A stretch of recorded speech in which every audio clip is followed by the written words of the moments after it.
Yeah, I told you it was going to be a little unusual sometimes. Oh, there we go. It's going to be a little unusual sometimes with this video scheduling and all that. I'm going to have to do, I'm probably just going to do maybe one or two before I go back to bed. I got to be up by at least 7 and get some, rest a little bit. But, I didn't get a chance to talk about this last on Wednesday or anything like that. Like I said, I didn't get a chance to talk about this on Wednesday. I'm just trying to adjust the seat here. But I decided, I was nothing really. I really wasn't doing nothing. I was off that day. We had my soon-to-be 8-year-old nephew, who's going to be 8 in August. We have him over for basically now the week, assumingly the week, seeing as though it's Friday. And anyway,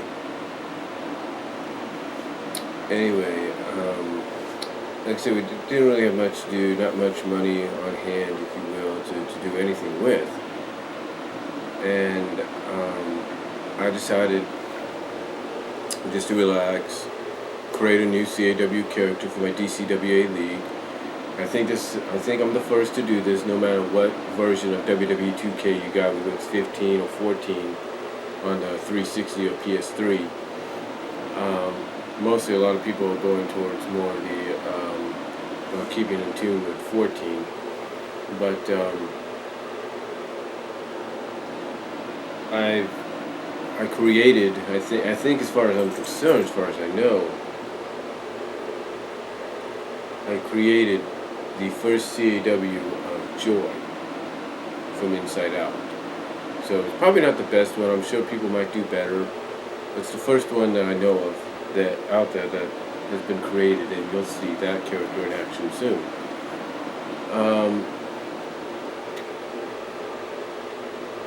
But that's not what I'm here to talk about. What I'm here to talk about,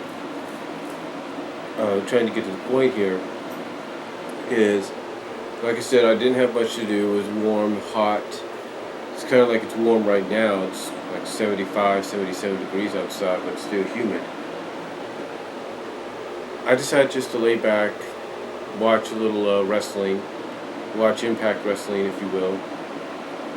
I watched a little bit of Ring of Honor afterwards, but mostly Impact. And I thought it was an okay show, especially since it was live, or in some cases, my case, live, or whatever. Actually, I got more of a tape delay because the live is like 8 o'clock, which would have been 5 here, but we had Ring of Honor on before that, so we had a 1-hour tape delay, if you will. So I'm watching this 1-hour tape delay version here in the States. I mean, here in California on Destination America. And as I'm looking online too to see maybe if there's some results or something like that, or because sometimes when shows are taped maybe an hour or two ahead of time, depending on the time on the time zone they're in, sometimes you get the results and everything beforehand. Well, there was no results or anything for the live Impact yet. There were pictures though. There were pictures and reports of things happening. Two of the news items was the fact that you had the return, one night return of Vader to TNA Wrestling.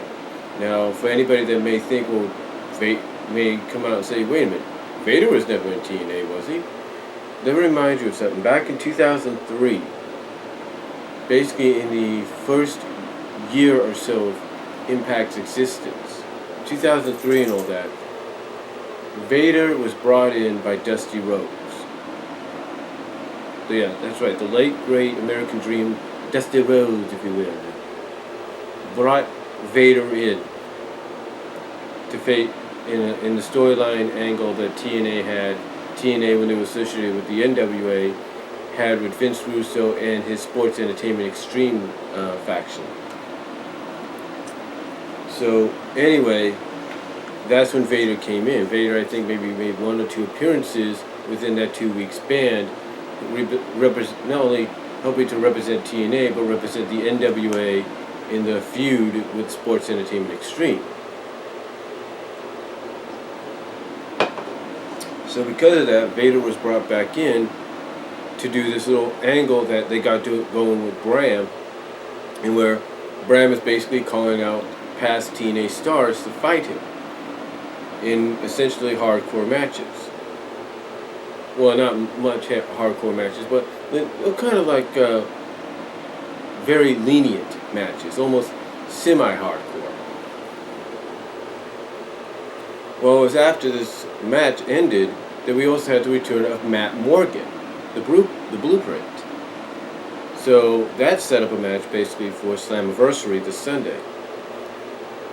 But what really topped it off, and you could see it up there or down there depending on how you watch this, was when I looked, just like anybody else, I looked on Facebook, I looked on Twitter, and news broke. A photo was leaked, was taken, and then uploaded to Twitter and Facebook of Jeff Jarrett and Karen Jarrett returning to TNA. Now this is something you wouldn't have expected, because here is somebody that, yes, he and his father founded TNA Wrestling back in 2002. You know, when it was part of the NWA. There is no doubt about it. They founded the company. But here's a guy that's been on the outs with TNA for the past few years, and is the last person you would expect TNA, just trying to get our cat's attention over here, but this is the last person you would expect TNA to bring back into the fold. And this really, I guess to quote what Josh Matthews said, sort of broke the internet a bit. Now, it didn't break it to the point that servers were down and all that. No, it basically it broke the internet by means of being one of the more talked about subjects out there, whether it was wrestling or non-wrestling. Because again, here's a guy that basically has founded a new wrestling company with his wife, a company that is associated with all sorts of organizations around the world, as well as stateside,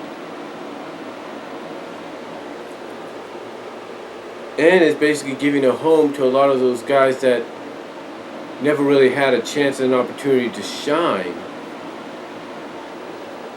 Here's a guy that basically is the owner and founder of a rival promotion, if you will, being brought in by TNA Wrestling to take part in the King of the Mountain match this Sunday at Slammiversary. Now, when I heard what they had to say, him and Karen had to say, and this literally times where you can look and say work, shoot promo, whatever. What they did was kind of like along the lines of very real, very shoot-like. A little bit of a work in there as well, but mostly kind of more realistic shoot-like promo that you'll ever get in wrestling. Because basically they flat out said when they got the call, you know, Jeff didn't want to consider it. Jeff didn't want to look back. He wanted to go forward.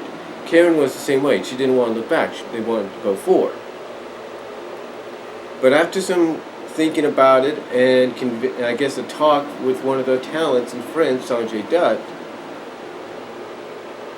basically they were convinced that, hey, look, Jeff never really, behind the scenes, he never really got to go out his way. They even mentioned how he was fired in that pre-tape deal with Sting years ago, which was essentially just a cover-up to how he was really let go, or he just walked out, or whatever you want to call it. So, you know, he never really went out the way he wanted. Yes, he was fired, according to what Karen said, in a pre-tape segment with Sting. Essentially a cover-up, like I said, saying of how he basically walked out. He was done with the company. He quit the company because he obviously didn't like the direction it was going in. And basically, I think we all know that behind the scenes, according to numerous sources at that time, there were a lot of people basically shoving Jeff out of power and just putting him, just making him a regular person behind the scenes, or like a agent or whatever, or even somebody that basically said, there was just a lot of politicking in the back, basically, of people that wanted Jeff out of power. Now, true, Jeff has still somewhat of a share in the company. Maybe, and that's probably one of the reasons he was brought back. He has a share. But it was really shocking. I'll say that, because even if somebody has a share in a company and they're running their own company, they don't necessarily always come back. They just go and do their own thing. It's like if the founder and the owner of Target had a major share in Walmart. Not saying they do or they don't. But it's like if the founder or the current owner of the Target Corporation had a major share in Walmart. Not saying they don't. It doesn't mean that person's going to come in or is going to be brought in to take over or brought in to help out. No. They're going to be allowed to do their own thing. They're going to be allowed to do, whatever they have to do to grow their company or to help their company thrive.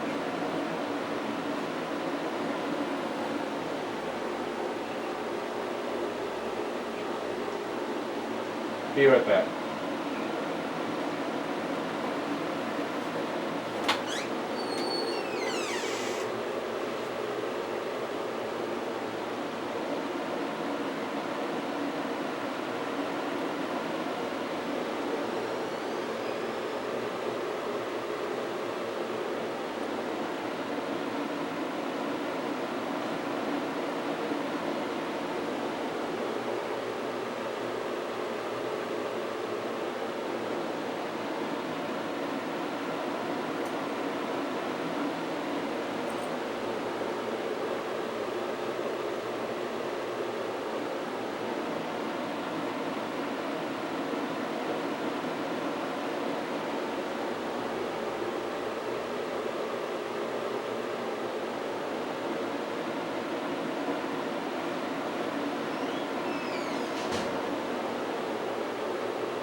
Sorry about that, folks.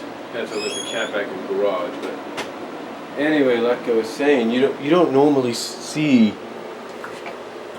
You wouldn't see someone like, let's say, the owner of Target coming in and helping out over with Walmart and giving and kind of doing this or that. You wouldn't see that. They'd be doing their own thing. They'd be allowed to do their own thing, help their own company thrive and grow.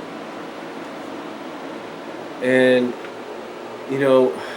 I'm not saying it's not unusual for other promoters, owners, and founders of wrestling promotions, MMA promotions, or whatever to cross-promote, cross-brand, inter-promote, things or work with each other. It's not uncommon. I mean, you look in Japan. Japan does it all the time. Japan has done it with New Japan and All Japan and Pro Wrestling Noah and stuff. I mean, take a look at Wrestle Kingdom 9 this past year, which I had the privilege of watching and enjoying.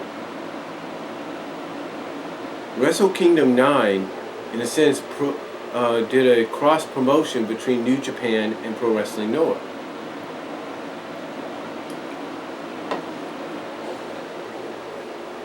So it's not uncommon. I mean, even here in the States, you've had companies like the WWE cross-promote with AAA, cross-promote with Japan, with the Super Worlds of Sports. You have Ring of Honor cross-promoting with New Japan. You've had TNA as cross-promoted with New Japan, and recently cross-promoted with Wrestle One. But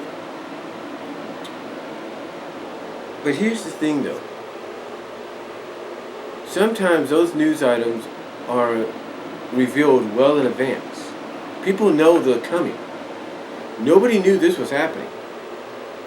Nobody knew that this was going to occur. So basically, when I saw this picture, I was like, "You've got to be kidding me." I looked at it and I was like, "Seriously?" So I ended up watching Impact thinking, okay, maybe I missed it already. But no, it took place after, I think, what was it? One of the matches, I can't think if it was the Bram match or something. No, it was before the Bram match with Vader, but it was kind of like in the middle. And I looked at this, and I saw it, and it's like I said, probably one of the more realistic kind of shoot promos you're going to get in the business. And, obviously Jeff is still behind Global Force Wrestling. He's not abandoning it or anything. It's just a obviously one-time deal for him to compete in the ring. According to sources, he's still going to be around. He's still going to stick around, but probably not as much. His main focus obviously is going to be on Global Force, but he probably will pop in every now and then with Impact Wrestling. So now, with that said, here's the question: why did this happen? Well, a lot of people look at it as being part of the Tyrus, the Brodus Clay settlement.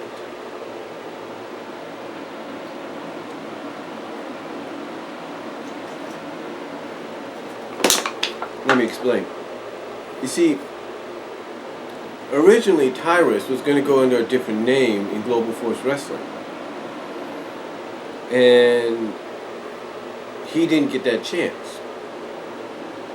Because TNA didn't want Tyrus to compete for Global Force Wrestling. Now, they probably wouldn't have had a problem if it was just the live events, the ballpark tours and all that. But Tyrus was also advertised for the TV tapings. And they didn't want that to happen. But I don't know what happened. Obviously something had to happen behind the scenes that caused TNA, Dixie Carter, and those in charge to realize, you know what, maybe we do need to work with Global Force. Maybe we do need to work with Jeff and try to get ourselves established. Try to save what's left of this company. Because let's face facts. Let's face honest to God facts. Behind the scenes, TNA financially is not doing so well. Personnel-wise, is not doing so well. Talent-wise, they can say whatever they want to say. Obviously, is not doing so well. So obviously, somebody had to say something. Someone had to wake Dixie up and say, look, you don't want to lose this company. You don't want it to fold and just go away quietly. And people were like, well, what happened to TNA? And then probably suddenly find out on the internet the next week or so, oh, it folded. It went out of business very quietly. It just died a slow, quick death.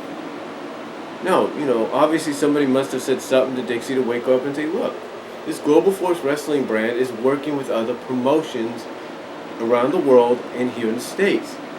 I mean, look who they got. Look at one of the wrestlers they got wrestling for them, as far as I know.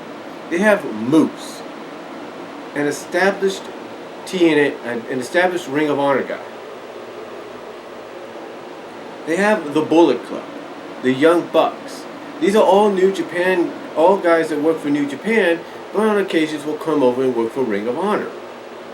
So if Global Force Wrestling is willing to work with them, then obviously Global Force Wrestling is willing to work with anybody, including TNA.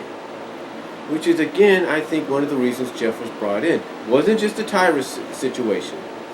Wasn't just to give him one last shot in the ring and let him go out the way he wants to, in the ring, as the King of the Mountain maybe. But perhaps it was a way of trying to say, look, financially we're not doing so well, we could use all the help we can get, and maybe this won't be so bad.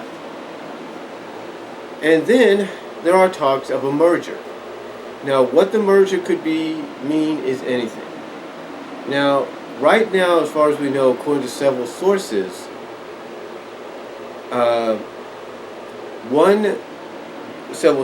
TNA talent is going to be allowed to work Global Force Wrestling events and perhaps TV tapings. But so far, the only name listed is Magnus. Now, is that a good thing? Well, obviously, what it seems like is somebody probably, like I said, woke Dixie up and said, look, Jeff still has a share in the company. Jeff has this new promotion